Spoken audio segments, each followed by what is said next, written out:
Responda rápido, o que mais te preocupa hoje? A resposta está diretamente relacionada à sua personalidade, porque o que nos motiva nos faz agir. Hoje, vamos falar sobre as 12 camadas da personalidade, seus sofrimentos e objetivos. Everybody, I know you can believe in yourself. If you believe in yourself, you will know how to ride a bike. Give me some thumbs up. Thumbs up, everybody! All right. For rock and roll! Você observando a conduta de qualquer pessoa e a sua própria, você verá que todos os elementos que compõem uma personalidade estão presentes no outro também. Why is no one else doing these things? What's your pain threshold? Well, if it's real high.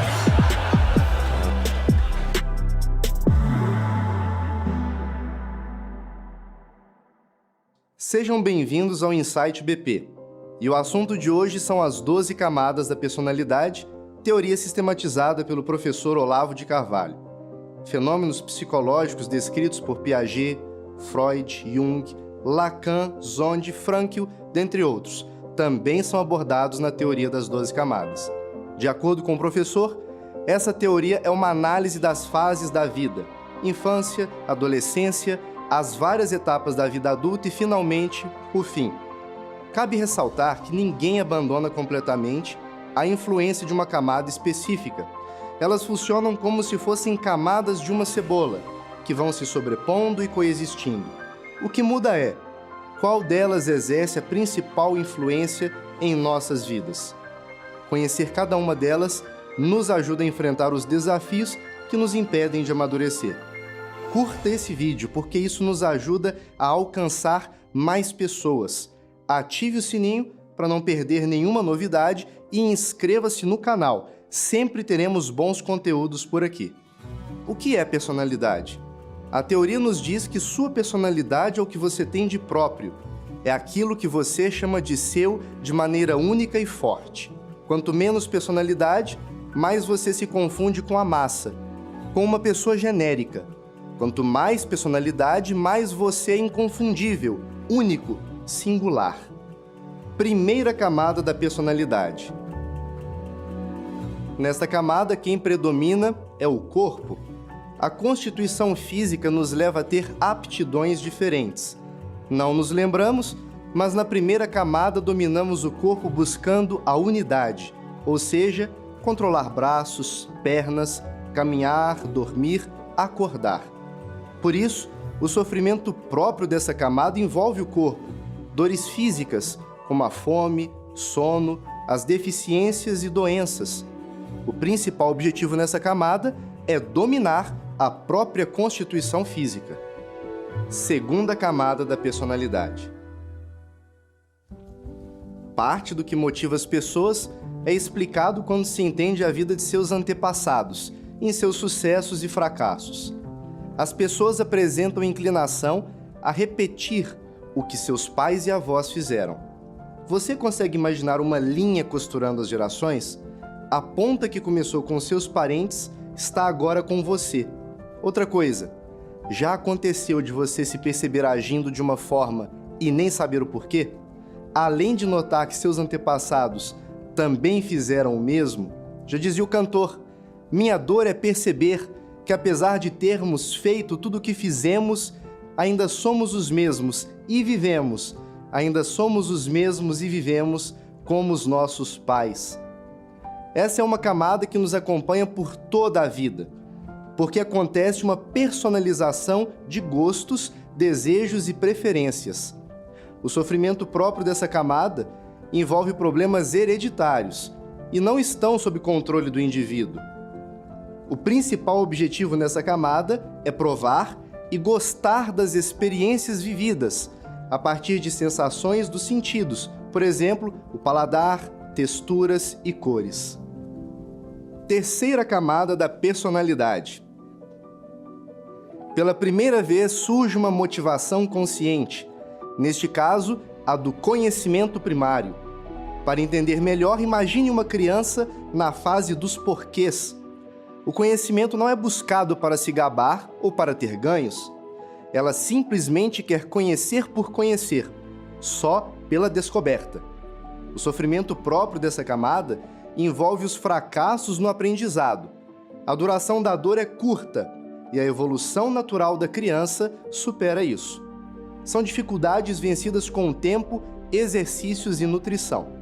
E o principal objetivo nessa camada é exercer a liberdade no aprendizado, para entender como as coisas funcionam.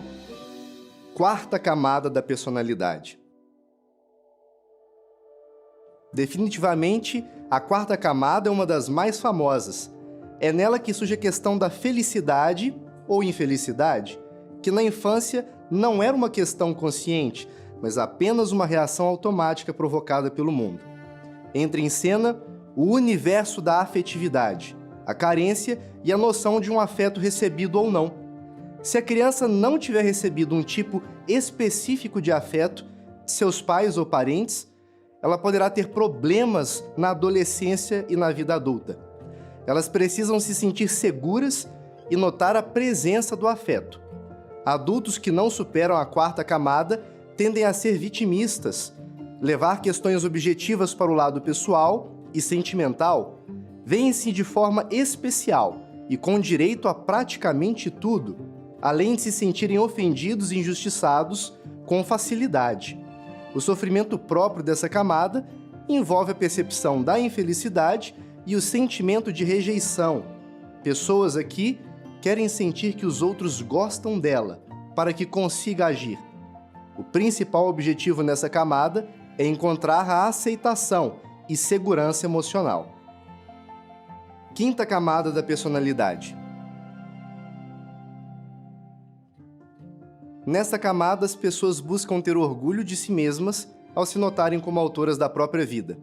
Elas veem o mundo como uma realidade objetiva e concreta, não com sentimentos. Agora, a intenção é validar a força, encontrar obstáculos e enfrentá-los. Pode ser discussão verbal, disputa física ou implicância. Como o objetivo principal não é mais se sentir amado e sim ter respeito por si mesmo, é normal distanciar-se um pouco dos pais nesta etapa, ser briguento e arrogante. Um exemplo é o típico jovem que quer vencer, pensar que é forte e que consegue. O sofrimento próprio dessa camada envolve o sentimento de ser um perdedor. A falta de capacidade pessoal gera autodecepção. Não é o que os outros pensam, mas o que cada um pensa de si mesmo. E o principal objetivo nessa camada é vencer disputas e ganhar autoconfiança. Sexta camada da personalidade. Na sexta camada, busca-se uma vitória que alcance um bem objetivo. A pessoa usa sua capacidade para trabalhar e ganhar dinheiro. Aqui o que importa é o lucro, o dinheiro no bolso. A motivação é pagar as contas e sustentar a família, não receber elogios ou simplesmente vencer disputas. O foco não está em como nos sentimos, mas no resultado material das nossas ações. Para fazer uma comparação, quem está na sexta camada ouve críticas e busca se aprimorar para atingir melhores resultados. Quem está na quarta camada se sente magoado. O sofrimento próprio dessa camada envolve prejuízos objetivos, materiais. Por exemplo, falta de dinheiro para pagar as contas. O principal objetivo nessa camada é ter resultados práticos positivos, lucro, sustentabilidade. Sétima camada da personalidade. Nessa camada, a motivação é entregar algo para a sociedade. O indivíduo percebe que tem que cumprir o seu dever pelo bem da coletividade. A principal motivação da pessoa ao acordar e se levantar da cama é entregar sua vida em serviço aos outros. Não se trata de uma massagem no próprio ego ou de dinheiro. Quem chegou aqui entendeu que seu trabalho pelos outros é o seu lugar no mundo, sua razão de existir. O cumprimento de seu dever é a manifestação de seu amor pelas ações. O sofrimento próprio dessa camada é não cumprir o papel que a pessoa sabe que deve. É causar dor nos outros por ter falhado no dever. O principal objetivo nessa camada é compreender quem se é no grupo e ficar bem com isso. Oitava camada da personalidade. Quem somos nós diante da morte?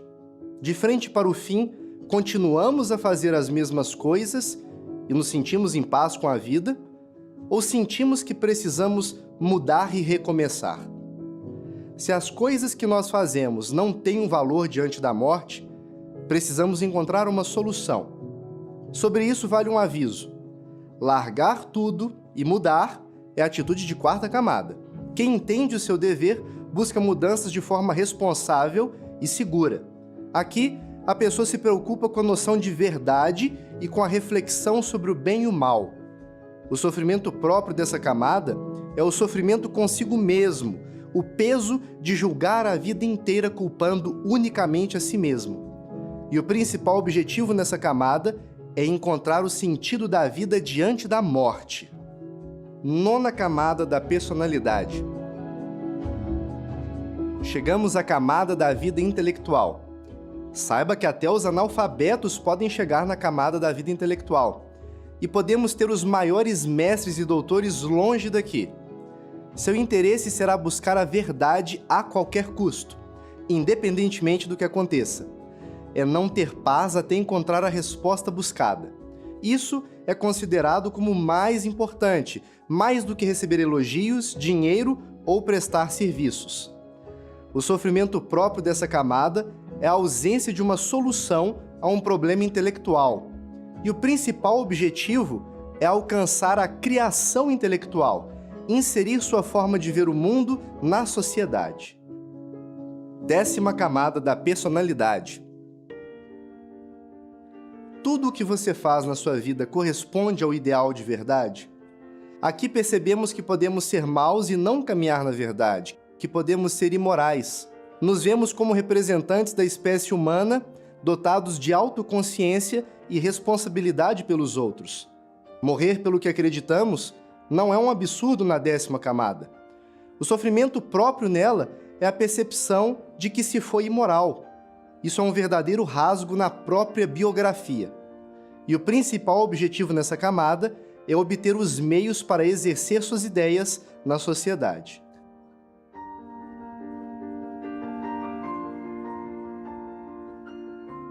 Chegamos à penúltima camada da personalidade. Essa é a camada do eu histórico. Algumas pessoas mudam a trajetória da história mundial conscientemente, porque sabem que suas ações não morrem. A motivação da 11ª camada é a constituição de uma personalidade duradoura através do tempo. Nesse caso, suas ações serão julgadas pela humanidade. Afinal, elas mudam o curso da história.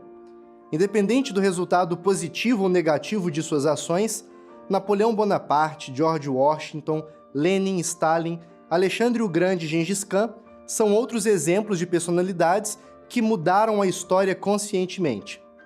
O sofrimento próprio dessa camada é falhar nos atos históricos pretendidos e não impactar, não modificar o rumo das sociedades. E o principal objetivo nessa camada é mudar conscientemente o curso da história, com suas próprias ações.